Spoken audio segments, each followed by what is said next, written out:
How's it going, everybody? Welcome back to another episode of The Creators Process. Today I am at the studio of Polelicious, and right next to me, I'm sitting next to Jamie. How are you doing today? I'm good, thank you for having me on. That's okay, and it's my pleasure. So for the people who don't know, who are watching, tell us, what do you do?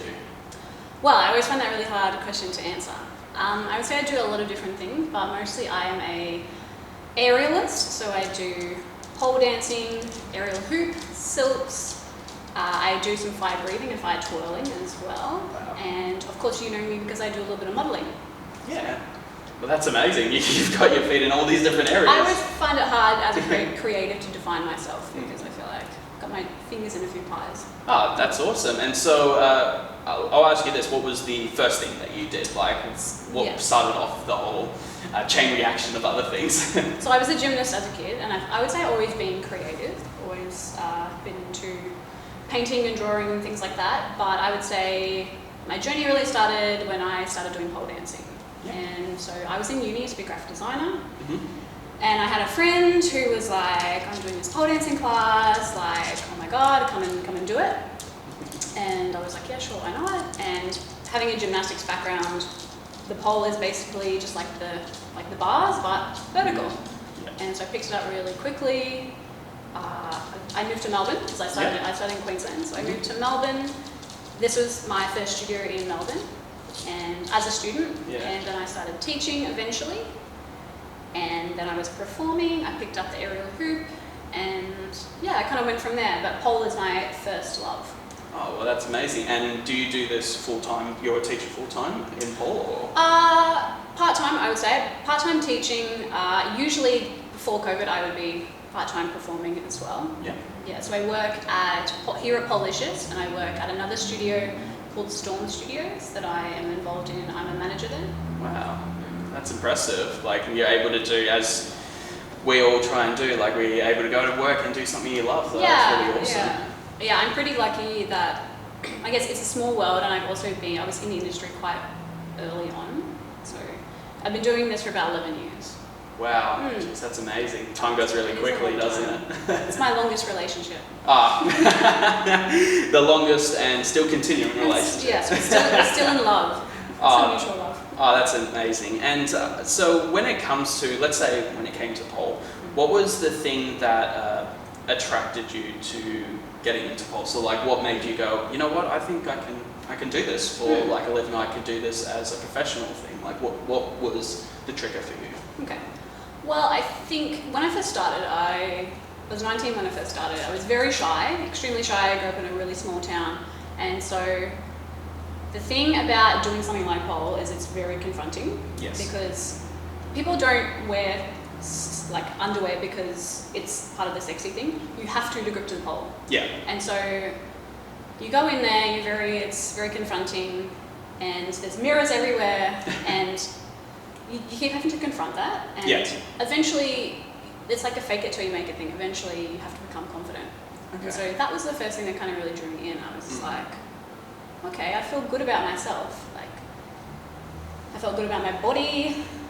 You learn to love your body for what it can do, not just what it looks like. Because there's some amazing pole artists that you can be 40 kilos, you can be 100 kilos, and be amazing at what you do. Because it's about being strong. And so that was the first thing that stuck me in, was how it made me feel about myself. Wow, that's amazing. And it's also a really supportive network of people. You meet a lot of really like-minded, strong, powerful Amazonian women. So I guess it was a social thing as well. They kind of kept me coming. I can't remember, what was your other question? Why did I want to do this full time? Yes. Yeah. I guess there was no real point where I was like, I think I want to do this full time. I just loved it so much that I was like, how can I keep doing this? Yeah. And eventually the owners here asked me to teach, and so I was making a little bit of money doing that, and then I started getting into performing stuff, and then was at some point where I was doing it so much, I was like, I think I can do this full time. I don't need my day job anymore, which was graphic design. Yes. So I guess when you love something enough that you're willing to just like keep persisting at it, you're like, yeah, I think I can do this full time. Yeah. I think this, yeah. There definitely needs to be a passion. Like if you're not passionate about it, you shouldn't be doing it. Like Oh if- no, and there's been yeah. times where it doesn't matter how long you do something or how much you love something. Eventually, yeah, when you're doing it, when it's your work, it does drag you down a little bit. But I guess you have to remind yourself why you're doing it. Yeah. Sometimes if there's like no good reason behind it, then you kind of have to think to You know, yourself. yeah, reevaluate. Yeah, going like, why am I doing this if I am so miserable at it? Like So- imagine being a professional photographer and you were rocking up photographing for advertising or something. Yeah. And you didn't love it. Like you needed to Yeah. be there to pay the bills. And Even though it's- you love photography. It's like you just have to find what you're good at and what you're passionate about, and then what Try you enjoy. and make it work. Yeah. Exactly, and it seems like you were able to do that really well. Yeah, I am able to. It's worked out pretty well. That's awesome. And so, do you find it like, I guess, when you talk to people about what you do, that you're a fitness pole teacher, you do hoops, you said, and silks and all Yeah. that sort of thing. Do you get a lot of different reactions to how people respond to you doing this stuff, or like, or is all of it really positive? I would say maybe 10 years ago. I feel like now pole dancing is pretty. It's become more common. Yeah, everybody knows someone that does pole. Yeah. Or my sister's girlfriend does it or whatever. Yeah. So people know more about what it actually is. Mhm. But yeah, maybe 10 years ago when I would say to people, oh yeah, I'm going to a pole dancing class, there'd always be a stigma, of course. Yeah. But I think if someone were to come and see a pole performance or do a pole class, they would soon realise what it's actually about. Absolutely. I mean, like just before we shot this interview, you just did a performance for this video. Stay tuned towards the end to see this amazing performance. I was just like, my jaw just dropped, going, oh my gosh! Like just the way that you're able to hold yourself up just with just core strength alone, Yeah. it's just amazing. Because like I feel like if I was to try and do that, I just would plop right It's down. amazing, yeah. So it's incredible. And like- Jaden's going to come into a pole class soon, aren't you? Yes. Stay tuned for that. That's another episode. Yes, stay tuned for that one. And so I'll ask you this, because you said that you do fire breathing. So what initiated you doing fire breathing? Well, when I first started doing the fire arts, I used to do some nightclub work. Okay. Where there was a couple of clubs I worked at on Chapel Street where they would have different performers. So they might have aerialist dancers, and they had a set of fire fans there. And Okay. there was a couple of girls that I worked with that were amazing fire performers. And I think one day the boss said to me like, oh, would you mind doing a fire set? And I'd never done it before, but I was like, oh yeah, of course, okay. I'd watched them long enough that I kind of knew what to do. Yeah. And so I got up there and I just did it without really knowing what I was doing, but I just gave it a go. That's my motto, was just jump in the deep end. Just dive on in. Yeah, just dive in. And so kind of it went from there, and again it was just, it's pretty awesome. You fire and you're controlling the fires, and it looks awesome. I'd watched so many people, so many artists that I knew performing the fire, and it just looked so amazing. Oh. And yeah, so then I started doing a little bit of the fire breathing stuff, and I kind of went from there. Yeah. But it's my newest skill, so I know this much. Yeah. Yeah, but No, it's amazing. Like I've seen it myself, like videos of people doing it, and it's just like wow. It is like just amazing. the way people either like blow it, just like fire eating. I can't do fire eating, but that is amazing to me. People that oh yeah, they can just put it up and just go just like that. So you do more of the like swinging around with I it. did fire fans, fire twirling, and I do a little bit of fire breathing. Oh wow. But yeah, when you work in this industry, there's so many talented people.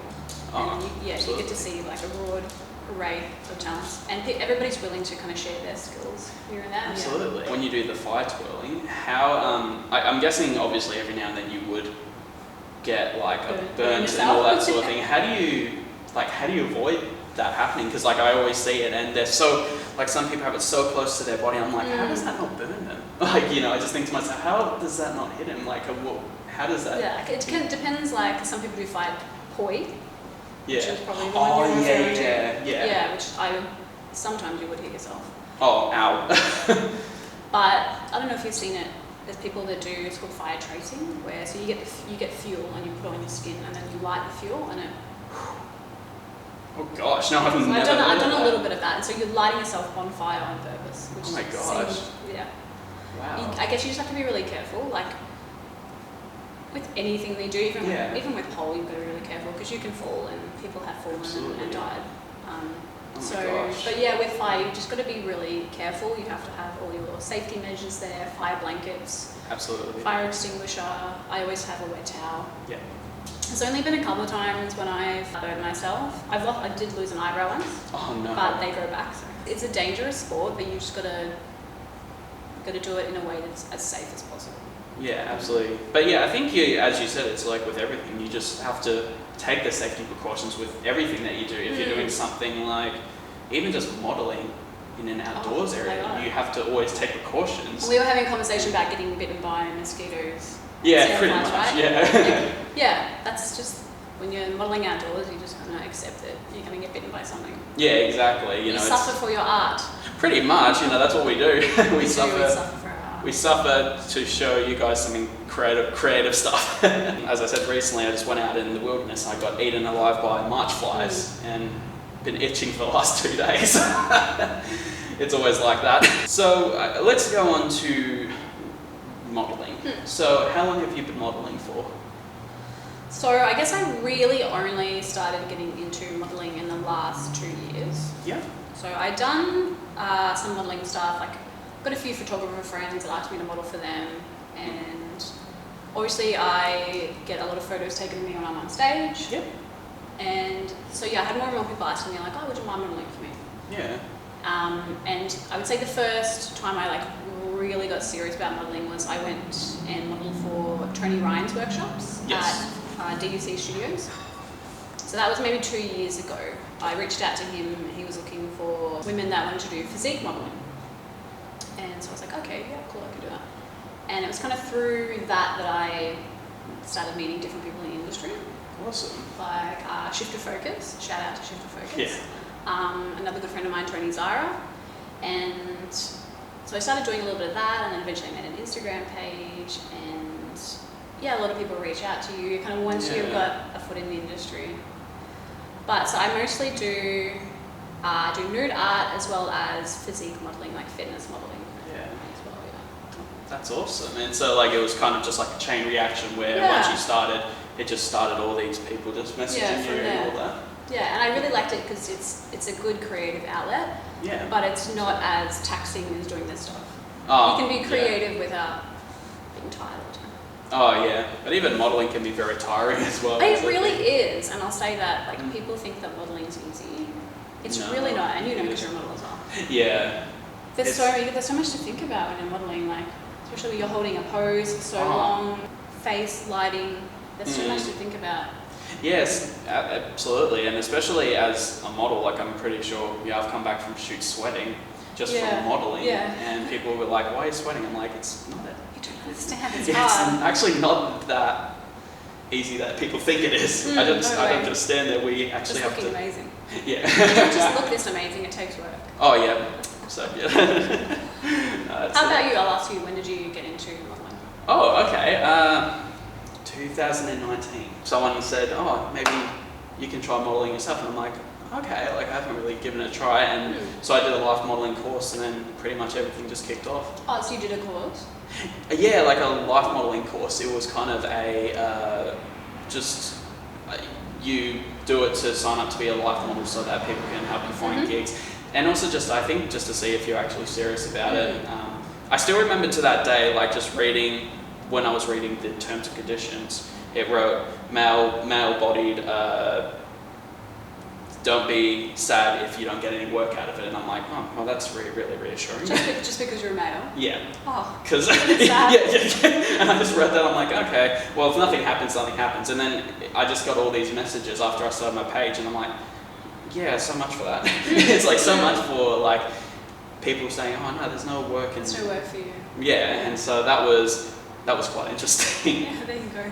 So it's always interesting, and it is a lot of hard work, like especially when you do life modelling and you have to hold a pose for like 20 minutes and a lot. Wow, yeah. And you have to, like, you test all the muscle groups. Like, I've left life modelling groups and my muscles are just so ached. sore, yeah. It's really a lot of hard work, and I don't think people...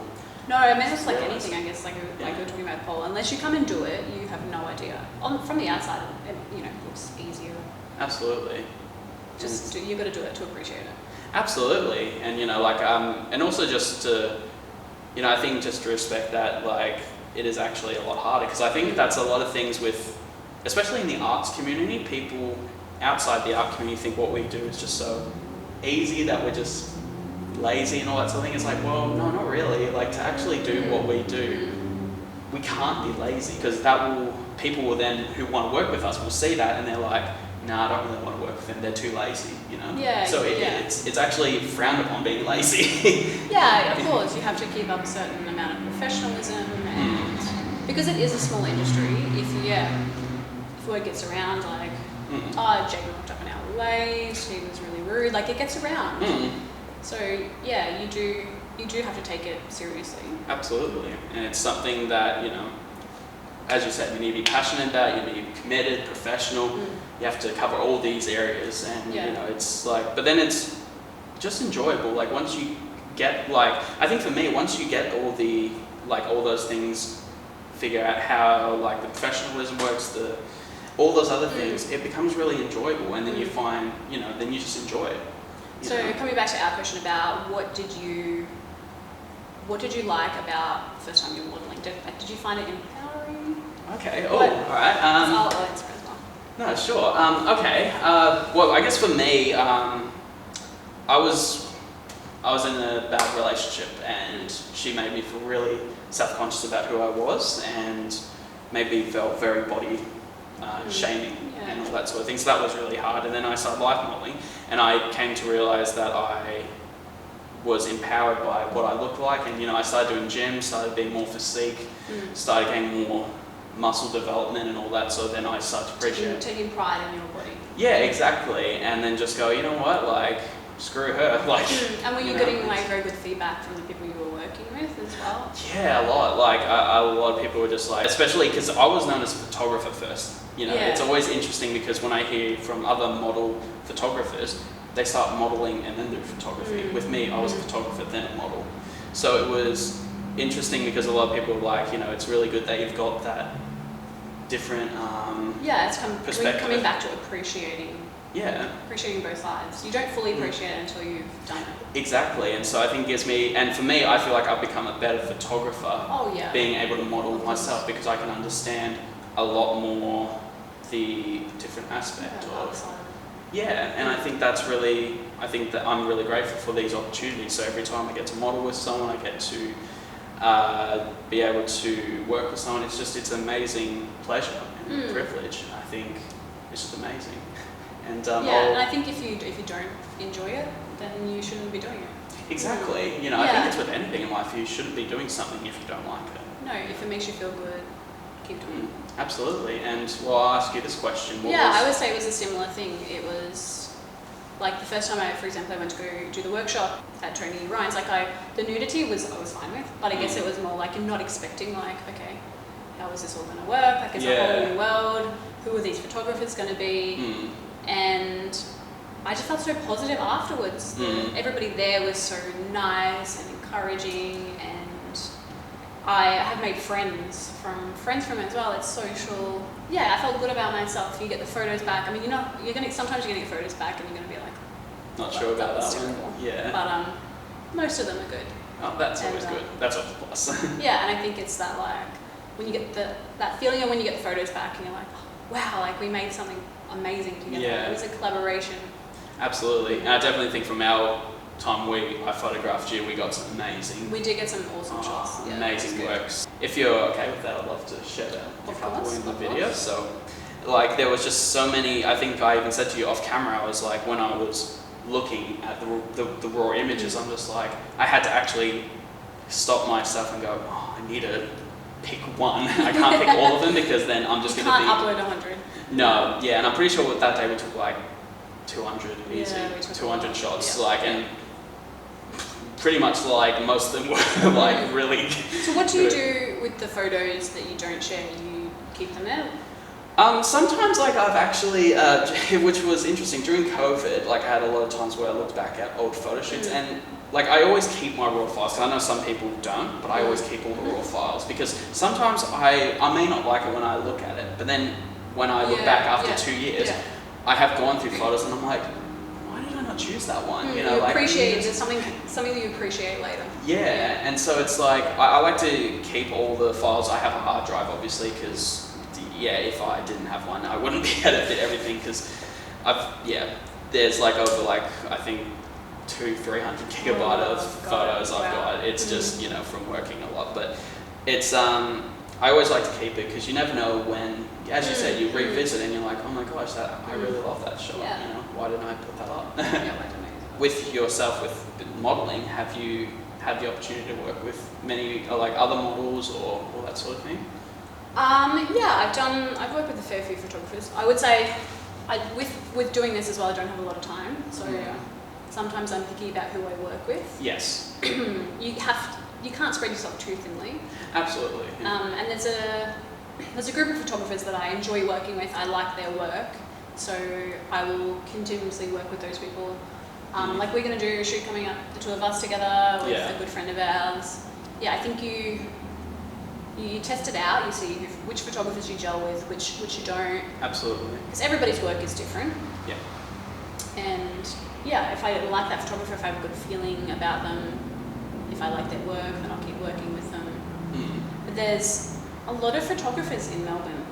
Yeah, even just in like the nude art, and there's a lot of photographers. Absolutely. Like I think for me to narrow it down, even doing this series, I'm just like, oh my gosh, there's so many. So many photographers. Like there were so many talented ones, so many gifted ones. 100%. Like they were just amazing people, and I think that's what makes. I definitely have heard from so many people, even the art community around Australia. Melbourne is definitely one of the. Melbourne is the hotspot. Yeah, the hotspot for art, and I think probably the second would probably either be like don't judge me if I get this wrong, guys, but like probably either Sydney or Queensland would be a tied second, but I feel like it's not the same vibe as Melbourne, and I wonder why that is. Because I feel like Melbourne's always had a big art culture. Yeah. And I don't know why that is. I'd be interested to know. Yeah. Just in every regard, like even in my world and the performance world, like if you really want to make it, you move to Melbourne. Yeah, there's it's a lot like of gigs. that. Yeah, there's a lot of opportunities, there's a lot of people, and you're just able to, connect with so many great people, and I think that's just... you maybe wouldn't usually.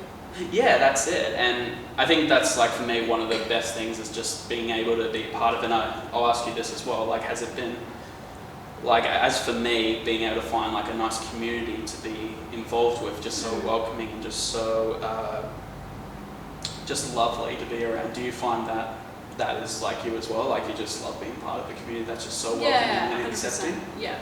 Yeah, I feel like the community, the photography community is a really awesome community. There's a lot of really creative people, but everybody has a day job as well. So you find like you meet so many different people they're doing photography for different reasons.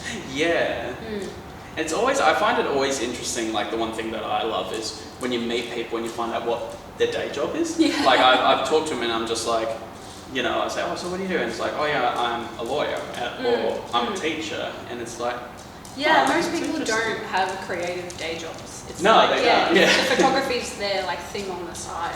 Yeah, like I remember once I met an artist and he was like, oh yeah, I'm a doctor. And I'm like, wow, okay, that's really cool. And I'm just like, it's interesting to meet so many people. Yeah, to see where people come from.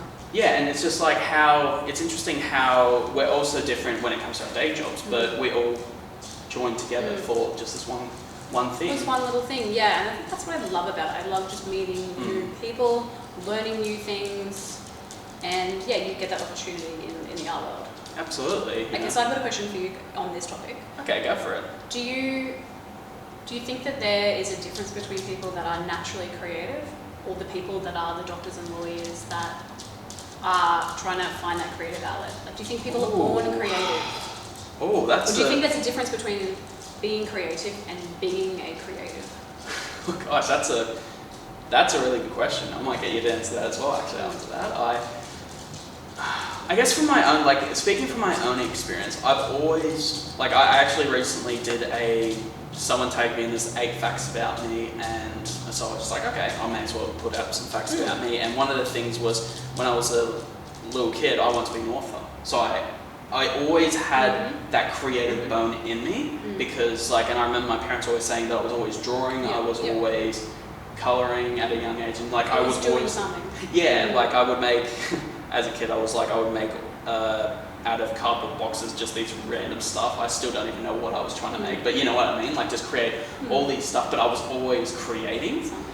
So like in a way, I'm kind of like, for me, I feel like creativity has always been in me since I was young. But then some people, like I've just heard when I've talked to them, they stumble across it and then they're just naturally gifted. I feel like it's a mixture. Like sometimes some people are just born with that creative bone, but then some people are just naturally gifted. Like where I've talked to people, I'm like, so how long have you been doing this for? And they're like, just a year. And I'm like, are you kidding me? And then you're just you're just kind of like, wow, like that is amazing. And some people are just so naturally gifted. Yeah. And so I definitely think it's a really good I agree with you. I think it's a bit of both because I also, similar to you, always was a creative. Like I remember my preschool portrait card being like, oh, she's amazing, she's going to be an artist. Yeah, and my parents weren't creative at all. Like they've got no creative bones in their body.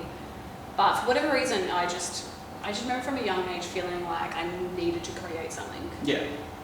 Yeah, it was just like part of, I don't know, it's hard to explain, but I feel like you just have this, your soul has this like burning desire. You have to create something, no matter what it is. Like over COVID, I was reupholstering chairs. Never done it before, went to Bunnings and like... Why not? But there are some people who are not creative and then they just, they find photography and maybe they have to work harder at it.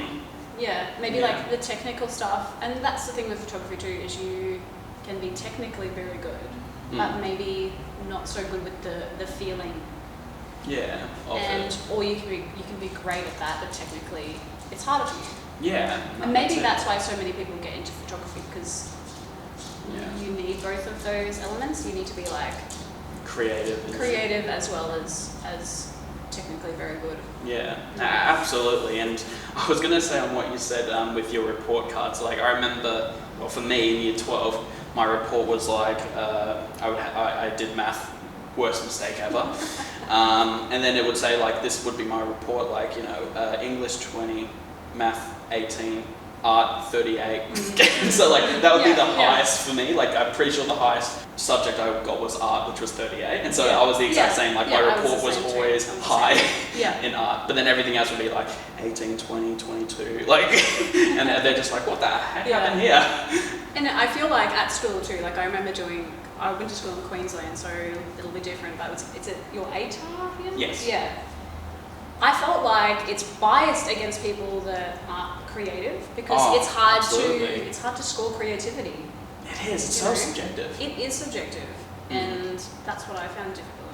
Like, I remember they would, like, especially a lot of because I did visual art, visual design, and then I did studio art.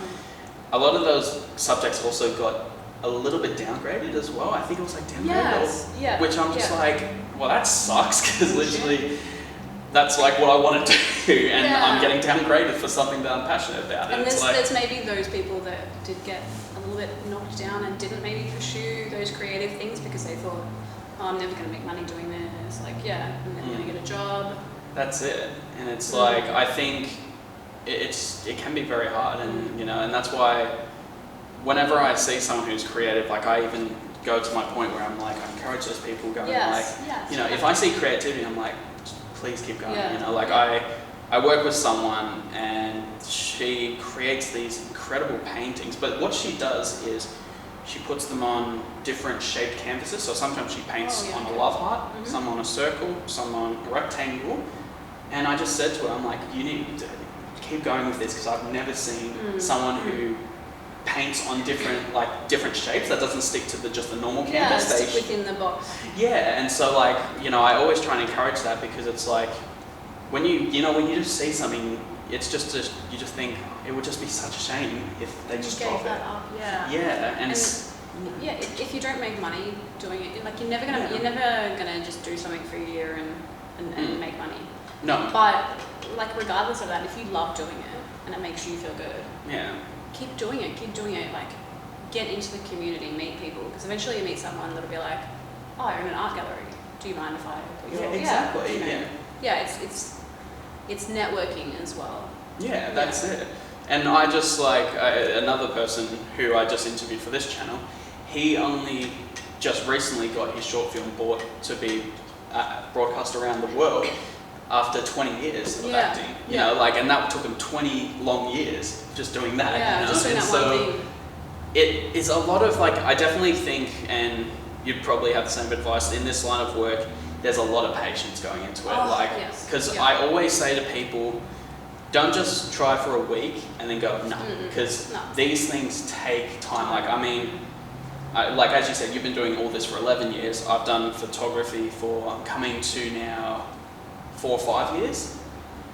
It's a lot of patience. Even for me, sometimes I've nearly wanted to go, no, I can't do this, But I just kept going, because it's just I don't know if you had this point, but I'll ask you this, for me, I remember having points where I'm like, I don't know if I can do this, but then I would sit down, I'd think to myself going, oh, what else can I do?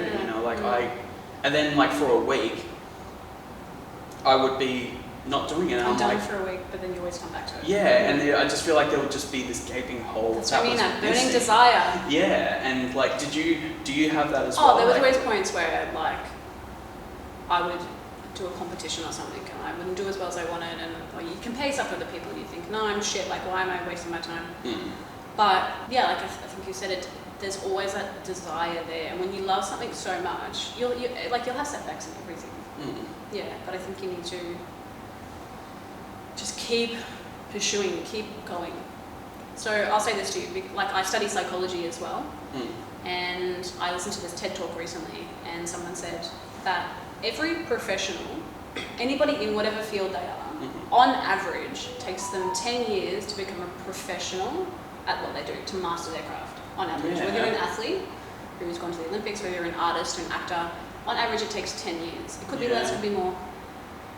What differentiates those people is not how good they were, it's purely persistence.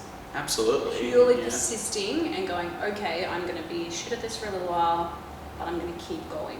Exactly. It's the persistence, Yeah, so it doesn't matter whether you're naturally talented or whether you're not. If you are persistent enough to keep pursuing something and open yourself up to learning, being comfortable with being uncomfortable, you will get there. Yeah, and it's it shows a lot of character in who you are going, that you don't want to quit, you don't want to give up.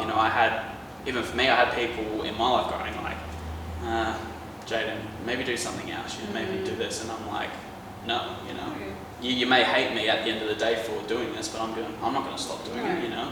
And I think, as you said, that's what separates people, which is the persistence, 100%. and I think sticking to it. because I think that's interesting, the whole quote of it takes 10 years to be professional, because I always see people who call them self-professional, but they've only been doing for 4 or 6 months, and it's you're still so early into it, you can't really... To truly master something, you've got to spend years of your life getting shown every facet of what exactly. You do. And just building so that. in my industry, I would say professional is it, because I perform as well, and people say oh, you how often do you spend preparing for that?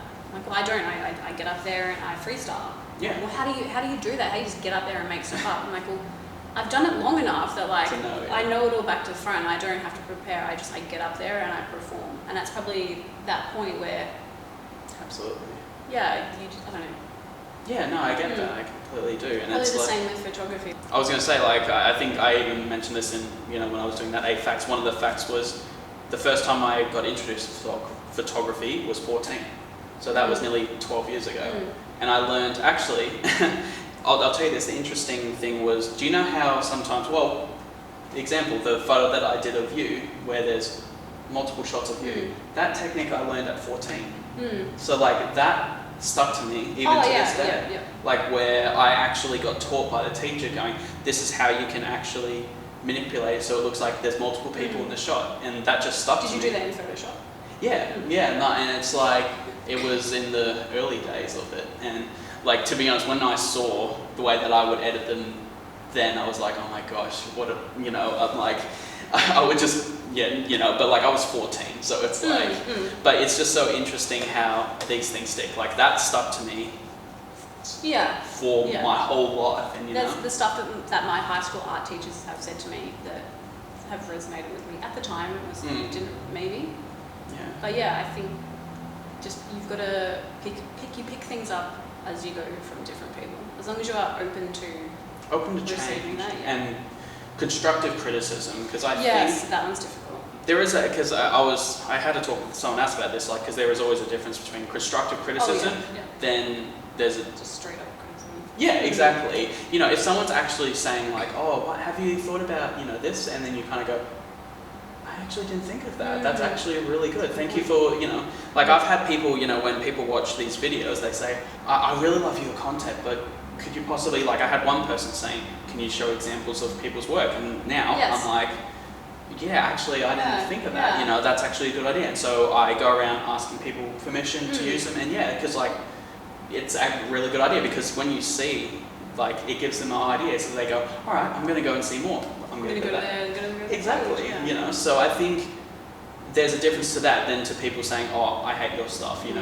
But how did you always, were you always open to accepting constructive feedback, or did it take you time?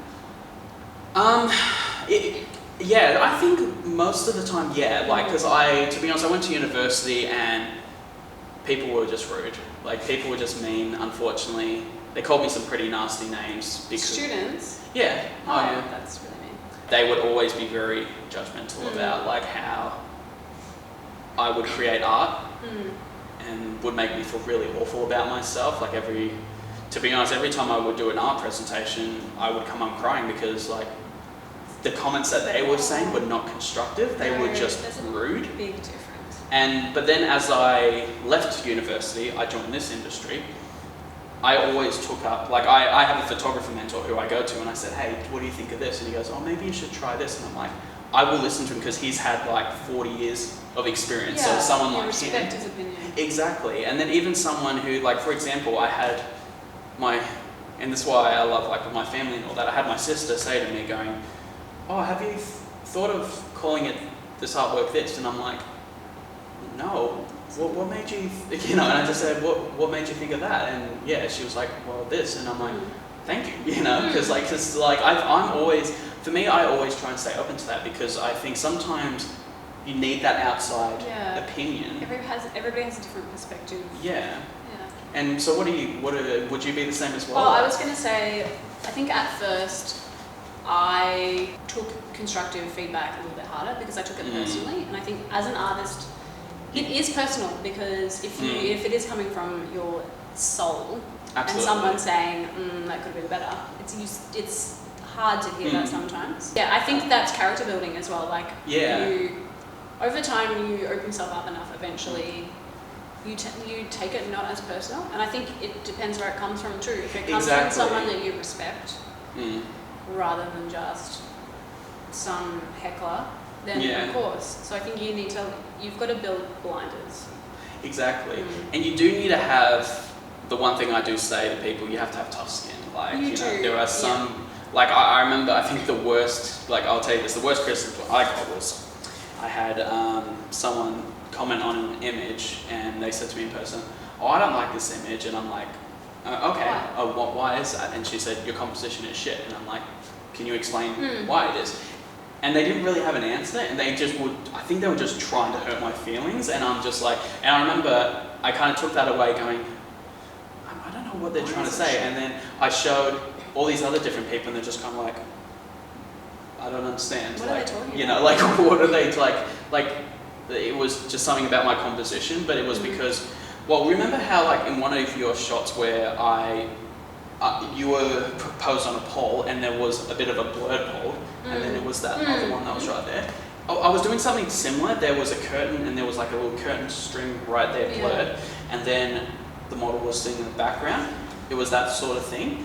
But I think for me, that composition kind of gives a bit of a depth. Perspective. Yeah. Perspective and depth. And I think sometimes that is really important. Sometimes to blur something out, it then makes you focus on what's further 100%. Away. And instead of like when you take a photo of just like everything's focused, it kind of like you focus on the whole thing, but then when something's blurred and when something is focused, you kind of go, it's like a bit of a eyeline work. I think some people just like to say things to bring other people down, especially when something you're on the internet, maybe you're anonymous, or even if you know that person, you don't see them in person. So, absolutely. And there's a lot of jealousy. Oh, there is. A lot of competitiveness as well. I think for me, like, I'll ask you this, when you came into this line of work, like, were you shocked about like how some people can be quite competitive when it comes to what they do and can be quite brutal? There are those people, yes, I did meet those people that were very competitive, and it's a completely different kettle of fish when it's a 99.9% female dominated industry, and women can be nasty. It can be quite competitive. But mostly the people I've met have been awesome, and maybe that's to do with like the studio that I was at, because I have heard that there are other circles where it is more competitive and nasty. But I think the majority of the people are amazing, and I think when you see that stuff, you have to call it out. Absolutely. Because absolutely. Like as an example, like I'm teaching a beginner class, and you've got people coming in here that have never done this before, and they're extremely body conscious. And I know what that's like, because I've been there. I wasn't always confident, and so I go out of my way to make those people feel really confident. Like you might just get one person in the class that is insecure, and their way of dealing with that is by bringing other people down. You have to address that. If you see it, you have to address it.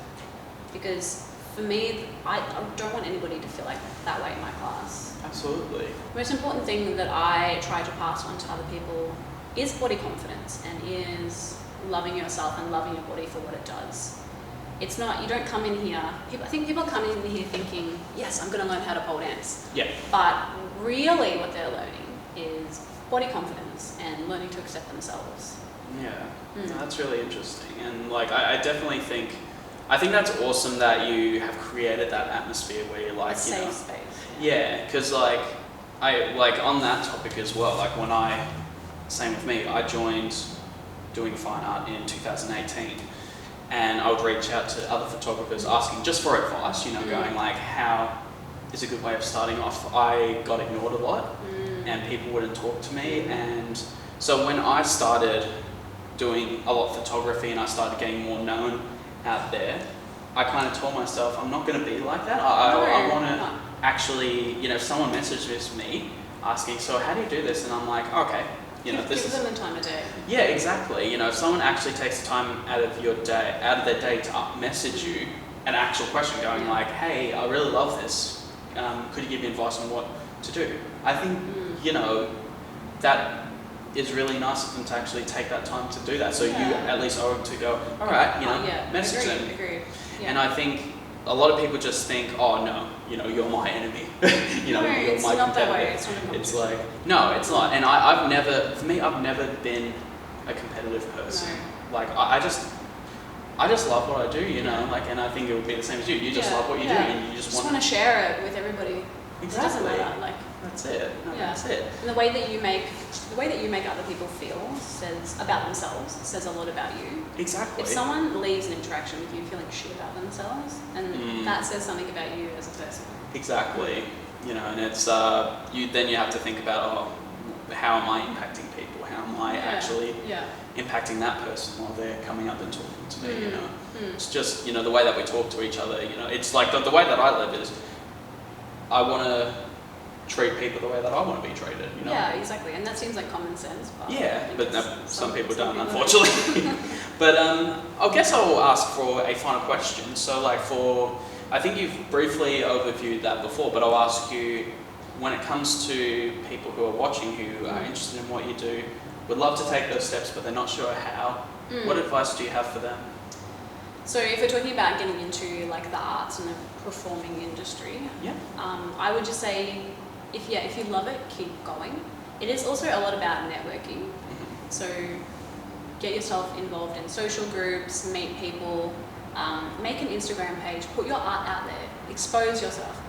Even if you're worried about the haters, fuck the haters. Yeah, definitely. Fuck the haters, that's the take-home message. Just get your art out there and share it, and even if you are a little bit self-conscious about it, it's good.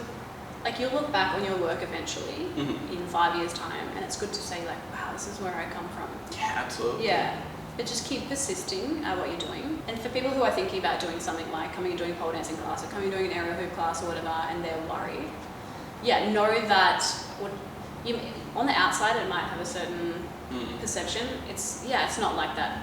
The people in this industry are amazing and they are really accepting.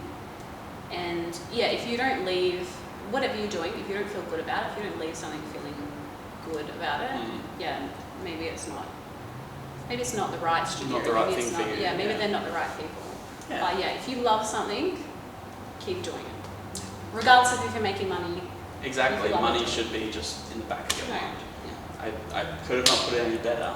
I want to say a big thank you for inviting me into your studio and just taking the time to talk about what you do. It was very interesting and really enjoyed this. Thank you very much for having me. I'm looking forward to seeing it. Absolutely. And I want to say a big shout out to Liana, is that right? Yeah, Liana at Polelicious in Dandenong. If you want to come and do a class with me, hit me up. Absolutely. And I'll leave links to the classes and all that in the description below. I'll also leave links to Jamie's accounts so you can check out her amazing work. Go and support her. Comment, like, and subscribe. And I will see you in the next video.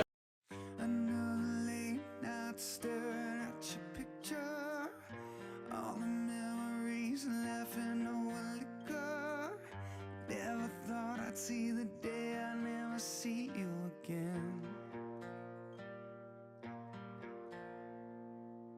You always took the time to make me feel wanted. Better help me up anytime I'm falling. Never thought I'd see the day I never see you again. I keep trying to heal the wounds while never letting go of you. I'm waiting for the time to take away the pain. I'm waiting for the time to take away the pain. Give anything to have you here. Give anything for one more minute. I'm waiting for the time to take away the pain. Every morning I keep thinking maybe you call. Give anything to hear you say anything at all. Never thought I'd see the day I'd never see you again. I keep trying to heal the wounds while never letting go of you. I'm waiting for the time to take away the pain. I'm waiting for the time to take away the pain. Give anything to have you here. Give anything for one more minute. I'm waiting for the time to take away the pain.